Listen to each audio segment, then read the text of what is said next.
Hey, good afternoon, everyone. Welcome to the Unchained Patriot. I'm your host, Tim Davis, aka Professor X. It is December 29th, 2022, and welcome to my show. Today, I'm going to do a little show that I mentioned in the previous show about the 5 alphabet agencies that I believe should be immediately abolished. So this is the episode 1 of 5 I will be doing on this. But before I get into it, let me just say this. Remember, the ones really in control are never elected. Think about it. The ones who are in control of you, control this country, are never elected. And they're all alphabet agencies. One man, one opinion. It almost seems like it's, the executive branch or the people in power created these agencies just with a stroke of a pen, to circumvent Congress because they know these are unconstitutional agencies. And it almost seems like they created it to attack we the people. So, like I said, I'm going to break it down, and I don't know which one I want to go off with first. There's 5 agencies. There's a lot of agencies that are alphabet agencies, but 5 of them are very tyrannical. They no longer serve its purpose. They perverted their original meaning and purpose, what they were supposed to do, and so on and so on. So let me see, which one do I want to talk about today? All right, I'm going to talk about this one. Since we're going into a new year, a lot of things are going to change at the end of January of 2023. So I'm going to discuss how the IRS has been a political targeting tool against Americans, and it should be abolished immediately. When President Biden signed off on the Inflation Reduction Act, enabled the IRS to hire 87,000 employees. Remember that this year? 87,000 new IRS agents. The question of whether those employees would be used for political targeting became a serious question amongst everyone, right? You got to look at the scope of 87,000 agents. With the ones we have now, we're going to have more IRS agents than we're going to have Marines, active Marines, National Guardsmen. Anyway, the IRS has a long history of being used as a political tool for those in power. Going back to the FDR, Franklin Delano Roosevelt, using the IRS to go after personal enemies. Roosevelt had the finances of his political opponent, Huey Long, investigated by the IRS in 1934 to derail Long's campaign. FDR also used the IRS to target vocal critics such as newspaper magnate William Randolph Hearst and Canadian-American Catholic priest Charles Edwin Coughlin. FDR went after Hearst for critiques made of him in Hearst's newspaper, the New York American.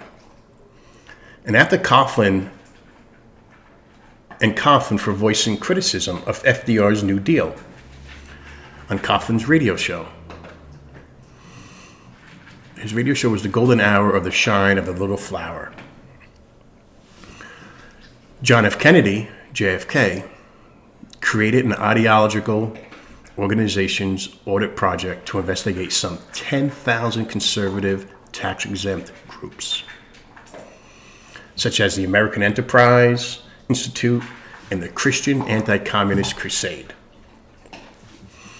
Nixon also created an IRS auditing unit called the Special Service Staff to politically target anti-war activists and anyone perceived to be an enemy of his objectives.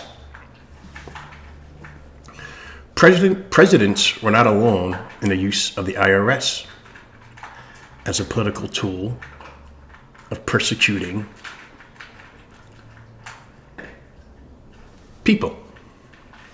No, presidents weren't the only ones to use the IRS as political tools of persecution, as the FBI also used the IRS to target Americans under the COINTELPRO program.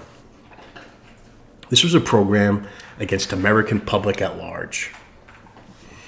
The FBI, under the direction of J. Edgar Hoover, used the IRS to investigate Martin Luther King, Malcolm X, and their nonprofit Southern Baptist, Southern Christian Leadership churches, and Nation of Islam, stuff like that.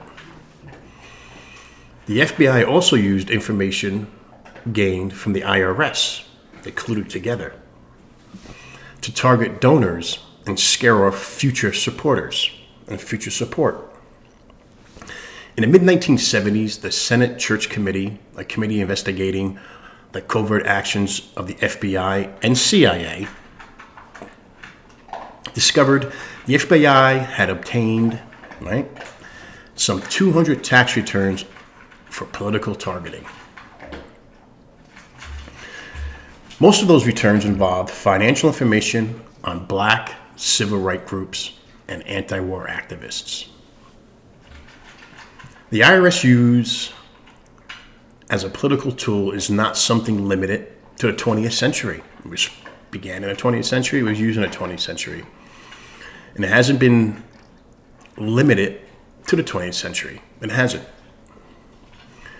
President Barack Obama's administration came under scrutiny when it was revealed in 2013, I believe, 2012, 2013, that the IRS had been selectively auditing conservative groups, especially those involved in the Tea Party, the Ron Paul movement, since 2010.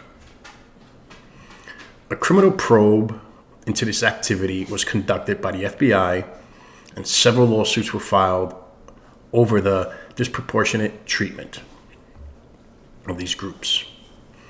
Then the Trump Justice Department later settled two of the lawsuits, one of which was on behalf of 428 member groups, and the other on behalf of 41 groups. The settlement involved payment of $3.5 million and an official admission of wrongdoing from the IRS in 2017. Whether the IRS continues to be neutral is yet to be seen, as only time will tell if those in power will use the audits with prejudice. What we do know for now is that the IRS remains a tool of oppression against everyone, even when the audits are not conducted in a politically biased manners. And this is why I believe the IRS should be immediately abolished, and we cannot continue. We cannot continue down this path. What's going on? And that's one of the 5 agencies that I believe should be immediately abolished. I laid it out to you why. They are unconstitutional. It's a stroke of a pen. You got to think back how it was established. Is it being used by the powers that be to circumvent Congress that legally, constitutionally bound to creating laws? And they created these alphabet agencies to circumvent it, to cause tyranny amongst us, the American people? I don't know, you tell me. So I'm going to end the show. I've been on a little while, and I hope you enjoyed it. I got to ask, please give a thumbs up, hit like, hit subscribe, hit the notification bell. And we'll see what I would do next. And I'll leave a comment. And then do you want to talk about the FBI, the CIA, ATF? There's DEA. Tell me what you think. Add information. And I am a strong believer in taxation is theft. I believe in ending the Fed. And to correct the sinking ship that we are now approaching going into 2023, with a major war on our hands coming up soon and major recession, depression, whatever you want to call it, it's time that we the people wake up start holding these people accountable, start abolishing and holding our representatives accountable, and have them abolish these unconstitutional alphabet agencies that are causing tyranny amongst us all. So I hope you like the show. Leave a comment, like I said, and I'm going to tune out. As always, God bless you, God bless America. Talk to you guys soon. Bye-bye.